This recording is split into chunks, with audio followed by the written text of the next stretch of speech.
नमस्कार। Exotic web media digital channel world wide में आप सभी का मैं स्वागत करती हूँ और एक्सोटिक लो वेब सीरीज एपिसोड 2 में सभी का फिर से स्वागत है। और जैसे कि आपने देखा होगा कि हमारा फर्स्ट जो एपिसोड रहा वो था जमीन मिलकत और कानून, वो भी विषय पे वो हमारा टॉपिक था फर्स्ट एपिसोड का। और हमारे साथ थे सूरत और गुजरात की बिग पर्सनालिटी जो है नाजुमुद्दीन मेघानी जी, जो फेमस एडवोकेट है, सूरत के लो गुरु है। तो मेघानी जी, आपका दिल से स्वागत एंड शुक्रिया करती हूँ कि आप हमारे इस कार्यक्रम में आते हैं। स्पेशली आपका कीमती समय निकाल के हमारी जो जनता है, हमारे जो नागरिक है, उनको अवेयरनेस हो, उनको जानकारी हो इस जो रिगार्डिंग द लैंड प्रॉपर्टीज के बारे में जो जानकारी आप सही तरह से उनको देते हो, गाइड करते हो, उसके लिए आपका बहुत बहुत धन्यवाद। तो चलते हैं। आज का जो हमारा सब्जेक्ट था वो था असात धारा और जंत्री। पर जंत्री के बारे में काफी प्रश्न आए हैं, तो आज हम सिर्फ जंत्री के बारे में ही हम करेंगे ये लाइव शो। और नेक्स्ट हमारा जो रहेगा वो असात धारा पे और आगे जो भी टॉपिक रहेगा उस पे हम करेंगे, लेकिन आज स्पेशली हम जंत्री के लिए ही करेंगे।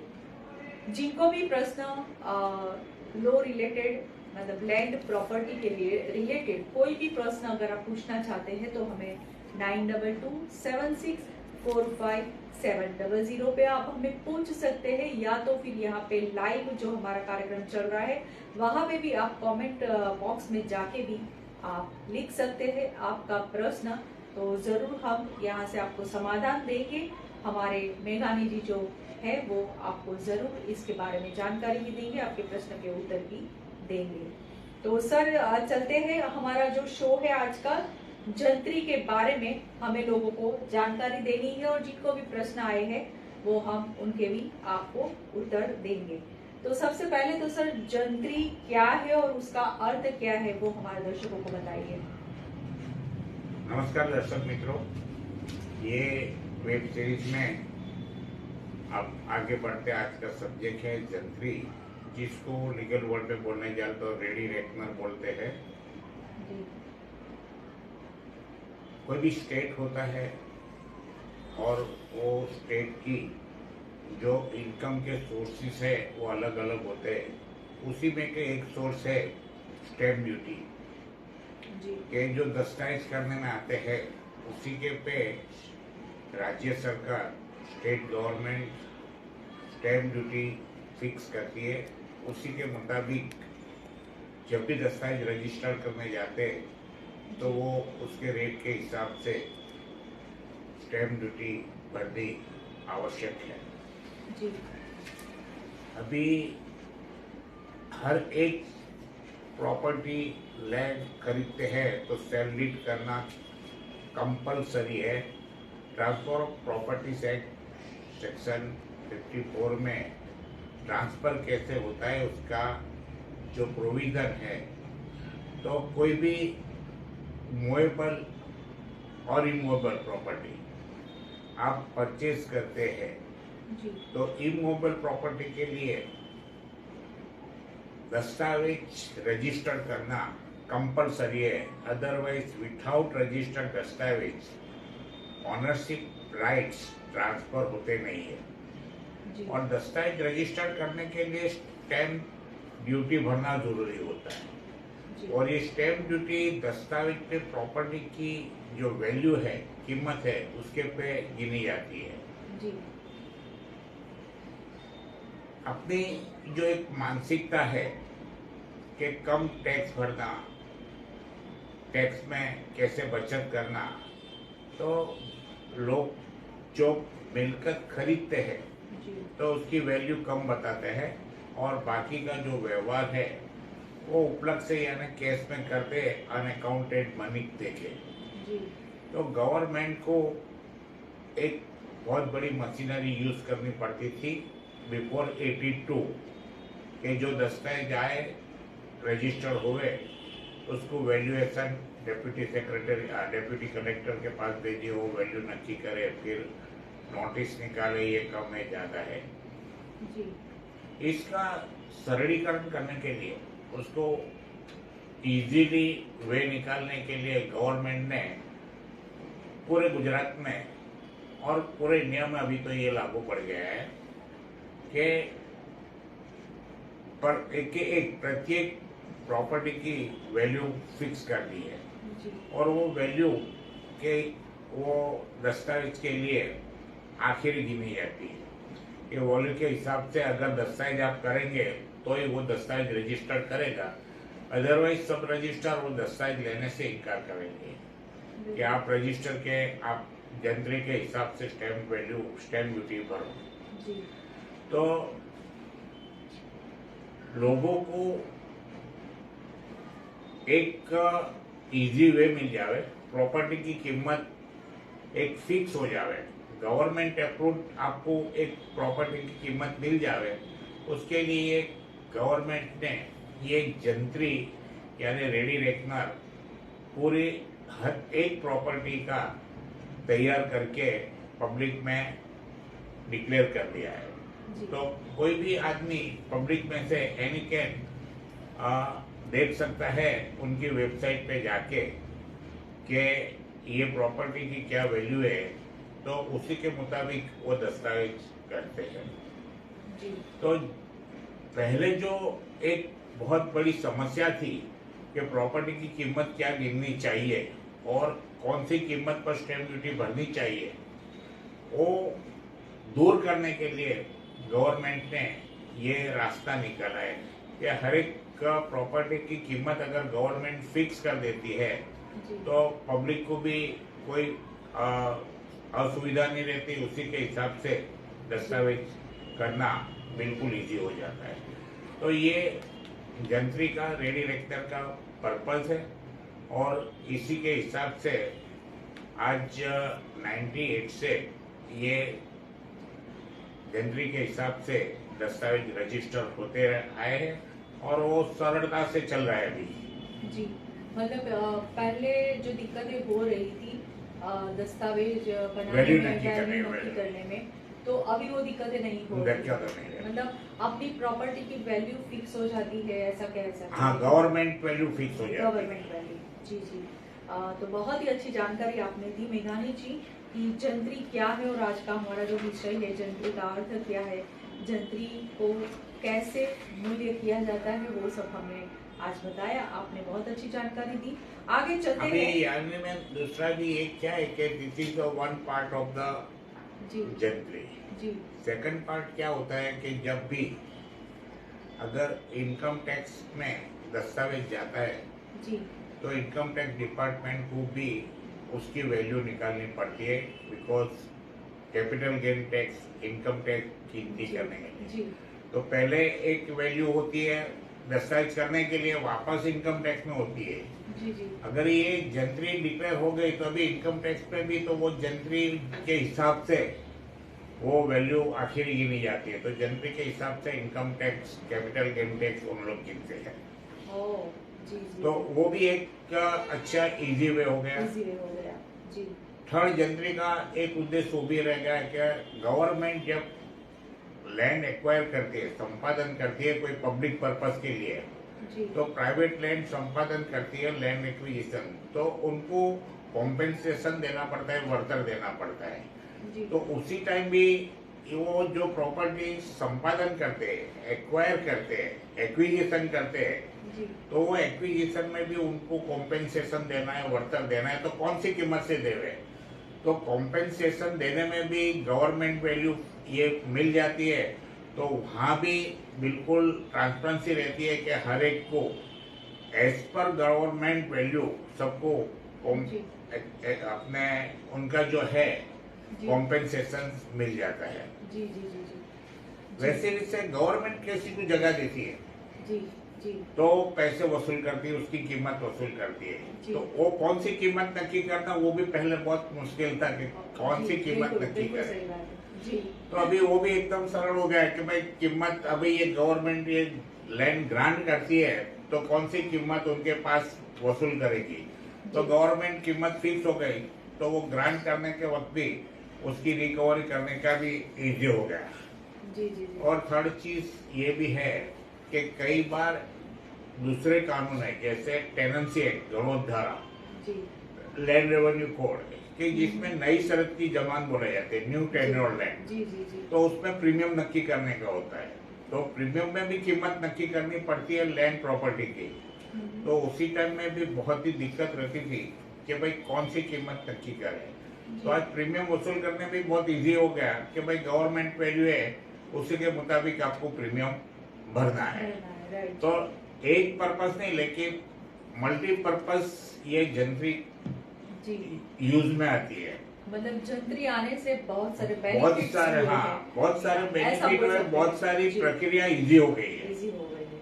जी और ट्रांसपेरेंसी हो गई। बहुत बड़ी चीज तो ट्रांसफर हो गई जी। कि जो भ्रष्टाचार का एक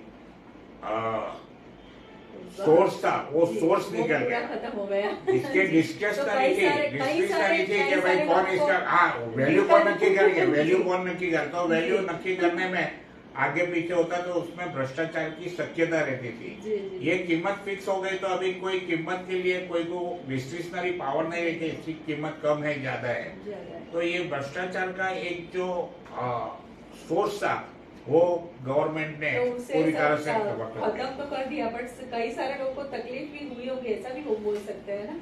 नहीं, या इसमें आने से, तकलीफ होने की, जल्दी देखो आने गवर्न इसमें क्या है कि स्टैंप ड्यूटी तो भरनी है, दस्तावेज जी, करो, जी जी तो वैल्यू नक्की तो करनी है। जी। तो उसी के अच्छा है कि एक फिक्स वैल्यू है, तो पूरी खरीदने वाले को भी पता है, लेने वाले को भी पता है ये कीमत है, तो दिक्कत बड़ी नहीं है, बल्कि नहीं, आपने जो पूरी हो गई। भ्रष्टाचार की बात जो आपने की, हाँ हाँ, वो उसी जो में- भ्रष्टाचार जी। के जो अधिकारी को जो जी। एक मौका था, वो मौका कम हो गया। कम हो गया, वही मैं बात कर रही हूँ।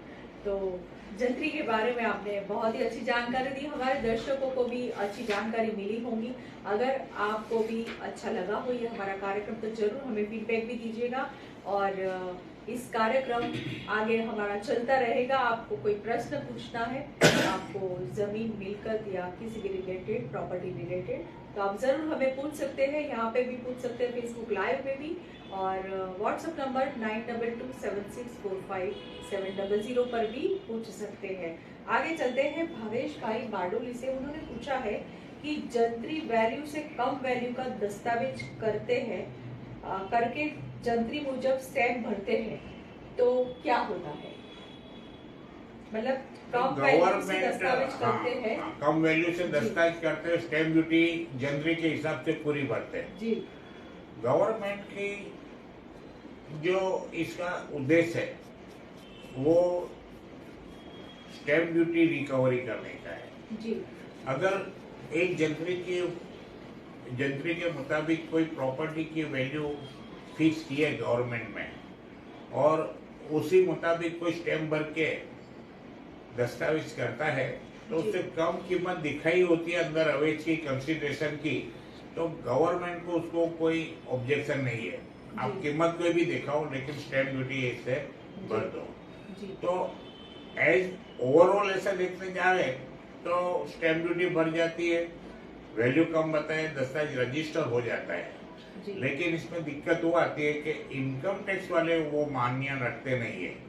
अच्छा। इनकम टैक्स वाले जंत्री के हिसाब से उसकी कीमत गिनेंगे, तो जो कम कीमत दिखाए, जो पोर्शन बाकी रह जाता है, वो उनको इनकम टैक्स वाले ऐसे गिनाते हैं कि दिस इज हिडन वैल्यू, यानी कि आपने 2 नंबर में इतना व्यवहार किया है। तो इनकम टैक्स तो जंत्री के हिसाब से टैक्स गिनेंगे। तो आप कम गिनो के ज्यादा गिनो, दस्तावेज जंत्री से कम करो, तो उससे इनकम टैक्स आपको छोड़ती नहीं है। तो वो बहुत मुश्किल वाला काम उसके लिए हो जाता है कि एक तो 2 नंबर की इनकम गिनी जाती है, और लेने वाले और देने वाले दोनों को टैक्स लागू पड़ता है। देने वाले ने कैश दिया तो उसकी गिनती में भी उसको टैक्स भरना पड़ता है, और लेने वाले ने कैश लिया तो उनको भी टैक्स भरना पड़ता है। तो दोनों को टैक्स लायबिलिटी बढ़ जाती है। तो ऐसी रीत से कम कीमत से दस्तावेज करके जंत्री के मुताबिक स्टैम्प भरना एडवाइजेबल नहीं है, और ऐसा करने जाएंगे तो इनकम टैक्स में बहुत बड़ी तकलीफ हो आ सकती है। जी जी, तो भावेश जी, आपको आपका प्रश्न का उत्तर मिला होगा, आप उसी हिसाब से करिएगा तो आपको दिक्कत नहीं आएगी। आगे चलते हैं, मुकेश जी व्यारा से है, उन्होंने लिखा है कि जंत्री वैल्यू से कम वैल्यू का दस्तावेज बनाना है तो क्या करना चाहिए या नहीं करना चाहिए? मतलब कम वैल्यू का दस्तावेज जंत्री के वैल्यू से कम बनाना चाहिए या नहीं बनाना चाहिए? देखो, कब बनाने का होता है तो आपको ऐसा लगता है कि मेरी प्रॉपर्टी की कीमत जंत्री वैल्यू से कम है, तो स्टैम्प एक्ट में एक प्रोविजन है कि आप प्री वैल्यूएशन करा सकते हैं। वॉट एवर जंत्री वैल्यू उसको छोड़ के आपको कलेक्टर को अप्लाई करना होता है और डेप्यूटी कलेक्टर स्टेप वैल्यूएशन को कि भाई मेरी जंत्री के हिसाब से मेरी प्रॉपर्टी की कीमत ये है, लेकिन एक्चुअल कीमत उससे कम है जी। और उसकी वजह ये है, तो there is a reason, you should declare the reason कि काई को जंत्री से कम है। अगर वो रीजन दिखा के आप कहते हैं तो उन लोग प्री वैल्यूएशन करते हैं, और प्री वैल्यूएशन में अगर डेप्यूटी कलेक्टर स्टैम्प वैल्यूएशन को लगे कि ये जंत्री के कम है तो उसका सर्टिफिकेट देता है कि जंत्री में इसकी कीमत भले XYZ है, लेकिन एक्चुअल कीमत बिकॉज ऑफ दिस रीजन उसकी जंत्री से वैल्यू कम है, तो वो सर्टिफिकेट देगा तो कम वैल्यू से वो दस्तावेज हो सकता है, और वो कम वैल्यू फिर इनकम टैक्स में भी मान्य रहती है और दूसरी जगह पे भी मान्य रहती है। तो अगर कम वैल्यू से करना है तो प्री वैल्यूएशन करा लेना बहुत जरूरी है। जी जी, मुकेश जी, आपको भी आपका उत्तर मिला होगा। आगे चलते हैं, शीतल जी सूरत से है, उन्होंने पूछा है जंत्री का कायदाकीय कानून और स्थिति क्या गिनी जाती है?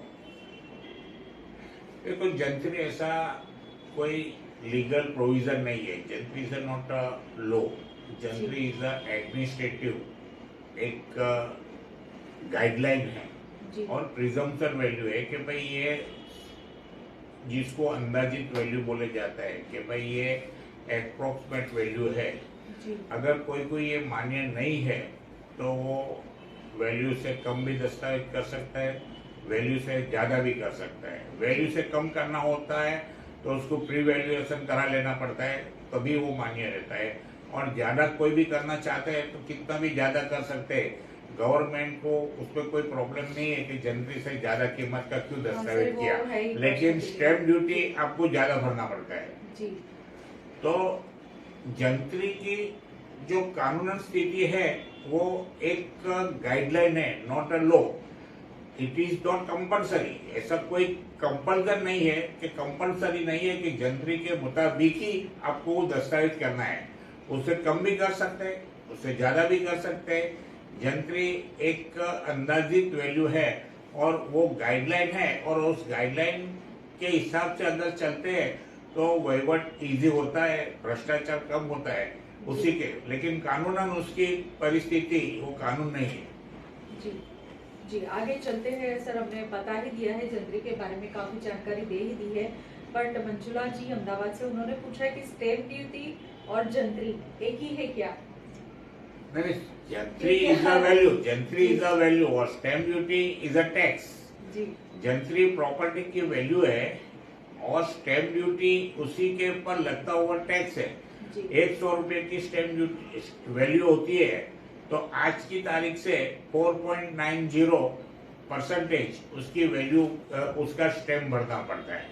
तो स्टैम्प और ड्यूटी है और जंत्री वो वैल्यू है। जंत्री के मुताबिक स्टैम्प गिना जाता है, लेकिन जंत्री और वैल्यू में तो वास्ट डिफरेंस, जंत्री वैल्यू और वो टैक्स है। जी जी जी, आगे चलते हैं। बेलजी भाई है, उन्होंने पूछा है जंत्री की जरूरत क्यों है? मैंने आगे बोला, जंत्री की जरूरत इससे है कि एक प्रॉपर्टी की वैल्यू नक्की करने के लिए पहले बहुत तकलीफ होती थी। परचेजर कोई कीमत बोले और सेलर एक कीमत बोले, उसका गवर्नमेंट वैल्यूअर अप्रूवल जो वैल्यूअर होते उसकी कीमत रखते थे, वो वैल्यू गवर्नमेंट मान्य नहीं रखती थी, तो फिर वो सब लिटिगेशंस बहुत होते थे और बहुत सारा जो समय है उसमें व्यतीत होता था। क्योंकि जब लिटिगेशन होता है, कानूनन प्रक्रिया होती है, तो कानून की प्रक्रिया में बहुत टाइम जाता है, नोटिस दो, जवाब दो, ऑर्डर करो, तो वो एक, और जहाँ तक ये प्रोसीजर पूरा नहीं होता है वहाँ तक वो दस्तावेज पेंडिंग रहता है। तो जंत्री से क्या हो गया कि ये सब समस्याएं दूर हो गई। आप जंत्र के हिसाब से स्टैम्प भर दो, आपका दस्तावेज दूसरे दिन आपके हाथ में आ जाता है, रजिस्टर हो जाता है और कोई लिटिगेशन रहता नहीं है। तो jantri it's very useful instrument nowadays. जी कश्यप जी का प्रश्न है कि जंत्री के मुताबिक दस्तावेज करना फर्जियात है?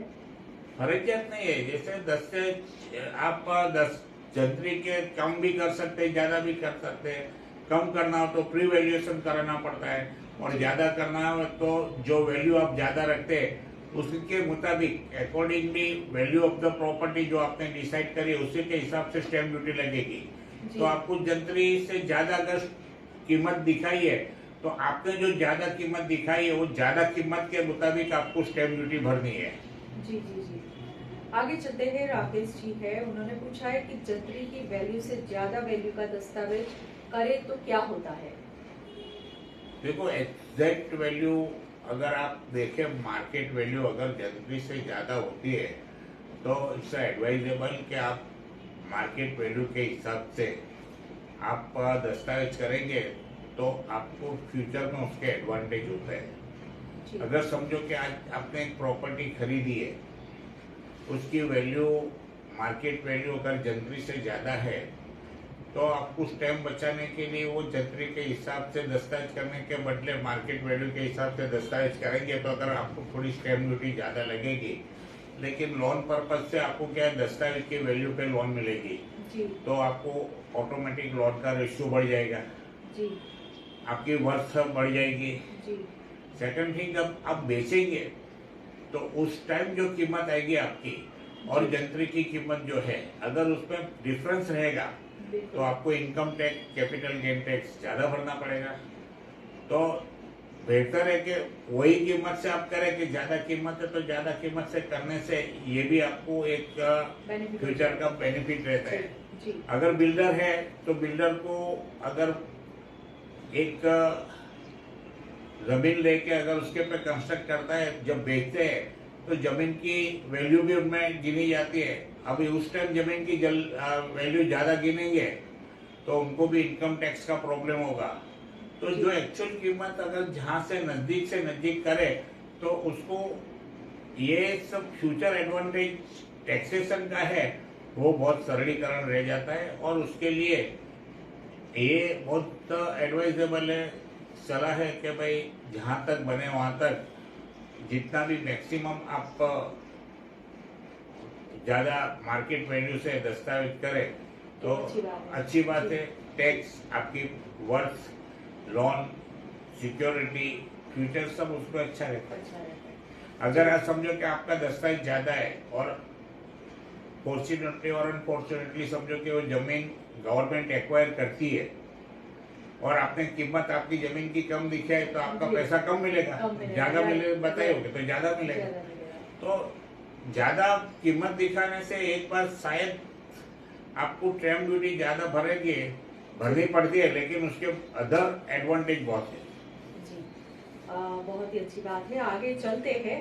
संध्या जी है जो आउट कंट्री से है, उन्होंने पूछा है कि गुजरात में उनकी मतलब प्रॉपर्टी है, तो उन्होंने लिखा है कि जंत्री भूमि और भवन मूल्य के बारे में कैसे हम जान सकते हैं? देखो, जंत्री इज नॉट एनी कोई कॉन्फिडेंशियल डॉक्यूमेंट। जंत्री एक पब्लिक डॉक्यूमेंट है और गवर्नमेंट वेबसाइट पे जाके देखेंगे आप, गुजरात गवर्नमेंट के जंत्री ऐसा करेंगे तो आपको आपके जो भी गांव है वो गांव उसके सर्वे नंबर के साथ में उसकी वैल्यू आपको मिल जाएगी। तो ऑनलाइन आप दे सकते हैं। अगर आपको ऑनलाइन देखने में दिक्कत होती है, आप टेक्नोलॉजी से अवेयर नहीं है, तो सब रजिस्ट्रार की ऑफिस पे जाके आप पूछेंगे तो आपको कहेंगे कि इसकी जंत्री इतनी है। दिस अ पब्लिक डॉक्यूमेंट, और आप ऑनलाइन से आपकी प्रॉपर्टी की कीमत जान सकते हैं एनीवेयर इन अ वर्ल्ड। आप फॉरेन से भी हो तो फॉरेन में बैठ के भी आप गुजरात गवर्नमेंट की वेबसाइट पे से जंत्री की कीमत, जंत्री का मारेंगे ऑप्शन, जी तो आपको फॉरेन में भी आपकी प्रॉपर्टी की गवर्नमेंट वैल्यू क्या है वो जानकारी आपको मिल सकती है। जी, बहुत ही अच्छी जानकारी दी मेघानी जी। आगे और भी जंतरी के बारे में अगर आप हमारे दर्शकों को बताना चाहते हैं तो आप प्लीज बता सकते हैं। जिन्होंने क्वेश्चंस पूछे थे उनका का उन्होंने उत्तर दे दिया है। आगे बहुत सारे एपिसोड हमारे चलते रहेंगे। आपको भी कोई प्रश्न है अगर प्रॉपर्टी रिलेटेड, जंतरी रिलेटेड, तो जरूर हमें यहाँ पे पूछ सकते हैं। जी सर, बताइए आगे। अगर हमारे दर्शकों को बहुत ही अगर अवेयरनेस होती है इससे जंतरी के बारे में जानकारी और भी मिलती है तो आप बताइए। देखो, जंतरी जैसे मैंने बोला वो कंपलसरी नहीं है कि उसी के मुताबिक अपन को एग्जीक्यूट करना दस्तावेज।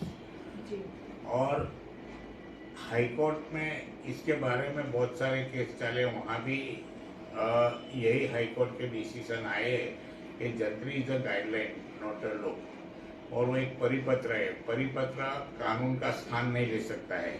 परिपत्र की एक मर्यादा है, वो एक वहीवट की सुविधा के लिए उसको एक्सेप्ट किया जाता है। लेकिन अगर ये परिपत्र अगर कॉन्ट्राडिक्टरी टू लॉ, कानून से विरुद्ध में होता है, तो परिपत्र नील हो जाता है, जीरो हो जाता है और कानून अस्तित्व में रहता है। तो ये जंतरी है, इस नो लो, वो एक परिपत्र है। तो अगर आपको जंतरी समझो कि जंतरी के मुताबिक ही काम करना वो कंपलसरी नहीं है। मैंने आगे बताया ऐसा कम ज्यादा कर सकते हैं, इसका प्रोसीजर करना पड़ता है, वो करेंगे। तो जंतरी से ऐसा कुछ कोई ऐसा नहीं है कि आप जंतरी के मुताबिक अगर आपको असुविधा होती है तो आप उसकी रेमेडी कर सकते हैं। जी। और सबसे बड़ी बात इसमें यह है कि जंतरी के मुताबिक करने में क्या होता है कि आपको दूसरे अननेसेसरी प्रोसीजर में से जाना नहीं पड़ता है। जी। अगर कम करना है तो आपको प्री वैल्यूएशन कराओ, तो प्री वैल्यूएशन में आपको प्रोसीजर करना पड़ता है, अप्लाई करना पड़ता है। और अप्लाई करने के बाद में जी आपको एविडेंस देना पड़ता है कि हाई को व्हाट रीजन कि आपकी प्रॉपर्टी की कीमत जंतरी से कम है। तो वो प्रूव करना पड़ता है आपको कि भाई ये प्रॉपर्टी में ये तकलीफ है, ये तकलीफ है, खड्डा है, आज बाजू में रोड नहीं है, रोड के पीछे एंट्री नहीं है, whatsoever reason, number of reason. तो वो सब पुरवार करने की जिम्मेदारी अपने हाथ पर आ जाती है। तो जंतरी ऐसा देखने जाए तो it's a very useful for general public. जी। और वैसे इससे कॉम्पेंसेशन में भी उसका एडवांटेज मिलता है। देखो, कॉम्पेंसेशन में भी जंतरी को फाइनल नहीं गिनते। जंतरी की कीमत कोई भी होवे, लेकिन आपको लगे कि आपकी प्रॉपर्टी की, आपकी जमीन की कीमत ज्यादा है जंतरी से, तो आपको जंतरी से ज्यादा कीमत का कॉम्पेंसेशन भी मिल सकता है। आपको उसको वर्तन ज्यादा मिलता है। You have to prove before the acquisition officer. Land acquisition officer के सामने आप आपकी लैंड की वैल्यू अगर प्रूव करते हैं कि इस मोर देन जंतरी वैल्यू, तो आप प्रूव करेंगे तो आपको जंतरी से ज्यादा भी मिल सकता है। ऐसा कोई रिस्ट्रिक्शन नहीं है कि जंतरी के मुताबिक ही आपको कॉम्पेंसेशन मिलेगा। तो जंतरी ऐसे कोई रुकावट अपना राइट्स, लीगल राइट्स को कोई नुकसान करता नहीं है, लेकिन एक सुविधा के लिए बहुत सरल हो जाता है। तो जंतरी का जो प्रोसीजर है बोथ द वे, गवर्नमेंट को टैक्स देने में और गवर्नमेंट के पास पैसा लेने में, दोनों में ये बहुत ही सुविधापूर्ण एक सिस्टम खड़ी करी है। और जहां आपको दिक्कत है वहां आपके पास रेमेडी है, कोर्ट में जाने की, हाई कोर्ट में जाने की, संपादन अधिकारी के पास लड़ने की, स्टैंप वैल्यूएशन अच्छी सिस्टम है। Stamp value officer, deputy collector, collector, फिर गांधीनगर में कंट्रोलर है, स्टैंप ड्यूटी कंट्रोलर, तो वहां भी आप कर सकते हैं। तो ये जो जंतरी का प्रोसीजर है वो वाइड ओपन है। वो एक कंपलसरी लोगों पे ठोक दिए ऐसी कोई प्रोसीजर नहीं है। लेकिन जहां आपको उसका एडवांटेज मिलता है वहां आप एडवांटेज ले सकते हैं। और जहां आपको ऐसा लगे कि ये डिसएडवांटेज है तो उसकी रेमेडी भी कानून में दी है। तो वो रेमेडी के हिसाब से आपको वो जो आपको डिसएडवांटेज होता है वो आप उससे हट सकते हैं, उसका आप रेमेडी ले सकते हैं। जी जी। तो ये था हमारा आज का एपिसोड। और भी सर कुछ जानकारी देनी है हमें कि आई होप के इसमें जो सारा भी कुछ जितना आ ही सारा गया कुछ है, आ ही जी, गया आ ही है गया है। कि कोई जी। जो यांत्रिक के अनुसंधान में जितने प्रश्न है तो लोगों ने जी, पूछ लिए, तो जी। वो पूछने का जो मेरे को बोलना था वो जी, आ ही क्वेश्चन गया। आ गए, तो जी। उसमें आंसर में उसका जी सब जी। आ गया। फिर भी लेकिन अगर फिर भी कोई एक जानना चीज है चाहे कि अगर जी समझो कि कोई यंत्र की वैल्यू कम है, जी तो वो साबित करने के लिए क्या होता है कि अगर लैंड है जी तो लैंड कौन से एरिया में, उसका जोनिंग कौन सा है, उसका रोड से अप्रोच कैसा है, वहाँ पे पानी की सुविधा, इलेक्ट्रिक की जी, सुविधा है जी। कि नहीं, उसमें अगर उसका कुछ रोड लेवल से अगर उसका लेवल कम है, अगर उसमें माटी पूरण करके लेवल करना पड़ता है तो उसकी वैल्यू कम होती है, तो जी। वो हो सकता है। उसके बाजू में अगर झुपड़पट्टी है, अगर तो कोई ऐसी चीज होती है कि जो जमीन की कीमत घटा सकती, तो ऐसे फैक्टर्स सब उसमें गिने जाते हैं। जी जी उस पर हाई टेंशन लाइन जाती है तो प्रॉपर्टी की कीमत कम हो जाएगी। अगर वहाँ बाजू में नदी है कि कोई दूसरी कोई वाटर बॉडी है, जी तो जो वहाँ से डिस्टेंस छोड़ना पड़ता है बांधकाम के लिए, तो उसमें भी जमीन की कीमत कम होती है, तो वो सब कंसीडर करते हैं। जी तो जब जमीन की कीमत आपको लगे कि जंत्री ज्यादा है, तो ये नंबर ऑफ रीजन है कि जो रीजन दिखा के आप जंत्र की कीमत कम करा सकते हैं। जी तो वो रीजन जानना जरूरी है कि कौन से रीजन आप है। जी तो जहां भी आपको लगे कि ये रीजन से मेरी जमीन की कीमत कम है, वो रीजन दिखा के आप आपकी जंत्री कम करा सकते हैं। जी और ज्यादा कीमत है तो आपको जंत्री से कोई डर है ही नहीं, वो तो जंत्री से कितनी भी ज्यादा में आप दस्तावेज कर सकते हैं, उसमें कोई गवर्नमेंट का कंट्रोल नहीं है कि काहे को तुम जंत्री से ज्यादा में दस्तावेज कर रहे हैं। सकते हो जी उनको ज्यादा से कोई मतलब नहीं है, कम होता है तो आपको परमिशन लेनी पड़ती है। जी तो ये जंत्री के बारे में ज्यादातर तो जो चीज है वो लोगों की भलाई के लिए गवर्नमेंट ने करा है, और उसमें गवर्नमेंट को भी सुविधा होती है कि उनके ऑफिसर के अंदर जो थोड़ा बहुत लेक्यूना था, भ्रष्टाचार होने की संभावना थी, वो संभावना गवर्नमेंट ने दूर कर दी और ट्रांसपेरेंसी आ गई पूरी व्यवहार में। जी और रोज के हजारों दस्तावेज होते हैं, जी, अगर जी। हजारों दस्तावेज में अगर रोज वैल्यूएशन का प्रॉब्लम होवे, जी। तो गवर्नमेंट को ये स्टैम्प उघराने के बदले उसकी मशीनरी लगानी पड़े वसूलात जी। करने में, तो उसमें लॉस में जाते हैं। बिल्कुल, बिल्कुल। तो जिससे गुजराती बोलते हैं सोना से घड़ा मन महंगी हो जाते हैं, ऐसा हो जाता है। तो ये इसमें क्या हो गया कि अभी ये मशीनरी की जरूरत नहीं है वैल्यूएशन नक्की करने की। जी जी जी तो हजारों दस्तावेज में बहुत कम 0.01 के 0.1 ऐसा होता होगा दस्तावेज के जो प्री वैल्यूएशन कराते हैं। जी मैक्सिमम एक्सेप्शनल केस सिवाय सभी ये जंत्री को कबूल रख के वो दस्तावेज करते हैं। तो ये एक गवर्नमेंट और पब्लिक के बीच में बहुत ट्रांसपेरेंसी का व्यवहार हो गया, और पहले जो सब तकलीफें होती है वो दूर हो गई। तो मेरे हिसाब से this is a very good system of government. जी अगर आपको पब्लिक को अगर है तो इसी के बारे में कोई भी क्वेश्चन हो, आज अभी भी पूछ सकते हैं और इन फ्यूचर भी पूछे, तो नेक्स्ट एपिसोड में इसके जो क्वेश्चन आए होंगे उसका रिप्लाई देने की हम कोशिश करेंगे इफ टाइम इज परमिट। जी जी बिल्कुल बिल्कुल सर। बट जंत्री आने से आपका कहना है कि बहुत ही अच्छा बेनिफिट, मतलब सामान्य जो नागरिक है उनको तो बहुत सारा फायदा हो गया, बहुत सारा फायदा हो गया है। तो जंत्री आने से लोगों के मन में पहले बहुत हाव था कि जंत्री आ गई है, अब क्या होगा, हमारा ऐसा होगा वैसा होगा। पर आज जिस तरह से आपने जानकारी दी है उससे काफी लोगों के माइंड में जो एक हाव था वो हाव शायद निकल चुका है। और नॉर्मल जो है जो एक ही बार फ्लैट लेते हैं या एक ही बार जगह लेते हैं, उनको अगर बेचना लेना है तो उनके लिए बहुत आसानी हो गया है। पहले के आप कोई इंसिडेंट देखेंगे ना, तो एज एग्जांपल कोई ने 1000 रुपए की प्रॉपर्टी ली हुआ है, तो वो स्टैम्प वैल्यूएशन वाला उसके बोलेंगे आपकी जमीन की कीमत 10,000 है जी, तो आपको 10,000 हिसाब से भरना पड़ता है। जी, जी, उसको 10,000 दिखाने के लिए कोई रीजन देने की जरूरत नहीं थी। जी, जी, तो फिर ये जिम्मेदारी परचेजर की आती कि भाई मेरी 1,000 ही है, 10,000 नहीं है, तो उसको फिर क्या होता है कि वो अधिकारी बोलते हैं ठीक है ये रीजन मैं मान्य रखता हूँ, तो अभी 10,000 से मैं 1,200 कर देता हूँ, तो तेरा का ये 9,000 बच जाते हैं। तो ये 9,000 बच जाए तो कैसे करेंगे? तो वो क्या है कि एक वापस सिस्टम बन जाती है लेन देन की, भ्रष्टाचार की। तो पहले जो भय था कि मेरी प्रॉपर्टी की कीमत गवर्नमेंट कहाँ रखेगी, क्या रखेगी, तो उसमें तो बहुत ही दिक्कत आती थी कि कोई बोले 1,000 है तो कोई इतनी एब्जॉर्बिटेंट वैल्यू दे देते थे, तो उसका कोई कंट्रोल नहीं था। तो इसमें तो जो भय था वो निकल गया, जंत्री आने से भय बढ़ा नहीं, भय निकल गया। और ये अच्छी सिस्टम हो गई कि अभी उन लोग तो ये तो पता तो चल गया इससे ज्यादा कुछ होने वाला है नहीं, इससे ज्यादा फिक्स वैल्यू हमें पता चल गया कि इससे ज्यादा कुछ होने वाला नहीं है। बेनिफिट है।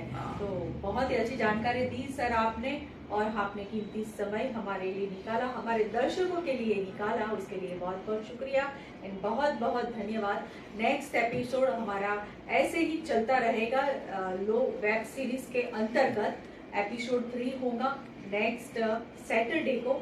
बट आगे जाते जाते मेघानी जी, मैं आपसे एक बात और पूछना चाहूंगी कि आप जो अहमदाबाद में भी कंसल्टेंसी आप करते हैं, तो एक दो लाइन में हमारे दर्शकों को बता दीजिए कि अहमदाबाद में अगर उनको पर्सनली आपकी एडवाइस लेनी है तो कहाँ पे आ सकते हैं, कहाँ पे मिल सकते हैं आपको? देखो मेरी अहमदाबाद, क्योंकि किसी का प्रश्न था कि अहमदाबाद में सर हमें मिलेंगे कहाँ पे, तो आप जरा बता दीजिए।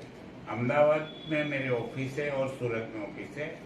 एक्चुअली मैं ब्राउन बॉटम सूरत में हूँ, तो मेरे मेन ऑफिस, मेरा इंफ्रास्ट्रक्चर सूरत में है, लेकिन अहमदाबाद में थलतेज ड्राइविंग सिनेमा के बराबर बाजू में, और ड्राइविंग सिनेमा के गेट के बाजू में माइलस्टोन नाम का बिल्डिंग है। ऐसा दूसरा उसका लैंडमार्क है कि दूरदर्शन केंद्र के बिल्कुल सामने आता है। माइलस्टोन बिल्डिंग में 4th फ्लोर पर मेरी ऑफिस है, थलतेज ड्राइविंग रोड पर। और सूरत में नानपुरा बहुमाली मकान के सामने रिवर पैलेस बिल्डिंग है, वहाँ पे मैं मिलता हूँ। तो ये 2 जगह पे प्रायर अपॉइंटमेंट लेके मिल सकते हैं, क्योंकि मैं अहमदाबाद के सूरत हूँ, वो मेरे ऑफिस के नंबर पे से आपको जानकारी मिल जाएगी कि मैं कहाँ पे हूँ। ज्यादातर जब भी मेरा अहमदाबाद में SSRD GRT हाई कोर्ट में मैटर होती है तो मैं अहमदाबाद जाता हूँ, तो अहमदाबाद में ऑफिस में पब्लिक को मिलता हूँ, कंसल्टेंसी करता हूँ। तो कोर्ट में तारीख कब होती है वो डिपेंड रहता है। तो कोई फिक्स डे नहीं है कि फिक्स डे पे मैं अहमदाबाद मिलूंगा, लेकिन कोर्ट की तारीख के मुताबिक मेरे डेज विजिटिंग डेज होते हैं। लेकिन वो जानकारी मेरे ऑफिस से मिल जाती है कि भाई कब मैं अहमदाबाद आने वाला हूँ नेक्स्ट वीक में, तो वैसे मिल सकते हैं मेरे। जी बिल्कुल सर। तो आपको अगर पर्सनली कंसल्टिंग करनी है तो आप हमें हमारे नंबर पे सर का ऑफिस का नंबर आप मांग सकते हैं, हम बिल्कुल आपको देंगे और आप पर्सनली मीट कर सकते हैं, एडवाइस ले सकते हैं। तो चलिए हमारे सभी दर्शकों का दिल से वापस शुक्रिया अदा करते हैं क्योंकि हमारे साथ जुड़े रहने के लिए, और आगे हमारे साथ जुड़े रहिए। फेसबुक पेज लाइक करिए, यूट्यूब चैनल को सब्सक्राइब करिए, और हमारा जो इंस्टाग्राम पेज है उस पे भी आप फॉलो कर सकते हैं क्योंकि आगे हमारी काफ़ी सारी सीरीजें इंस्टाग्राम लाइव पे भी चलेगी। और जो हमारे लो गुरु है एडवोकेट मेघानी जी, उनकी भी खुद की यूट्यूब चैनल है, वहाँ पे भी आप उनको सब्सक्राइब कर सकते हैं। वहाँ पूरी जानकारी आपको गुजराती में मिलेगी, यहाँ पे हम हिंदी में पूरा शो करते हैं क्योंकि हमारा चैनल सर जो है वो वर्ल्ड वाइड है। हमारे काफी दर्शक सिर्फ गुजरात से नहीं बट पूरे वर्ल्ड से हमारे साथ जुड़ते हैं, तो हम ये शो हिंदी में कर रहे हैं। तो मिलते हैं नेक्स्ट एपिसोड में, तब तक के लिए नमस्कार, हमारे साथ जुड़े रहिए। Thank you so much. Thank you sir, thank you.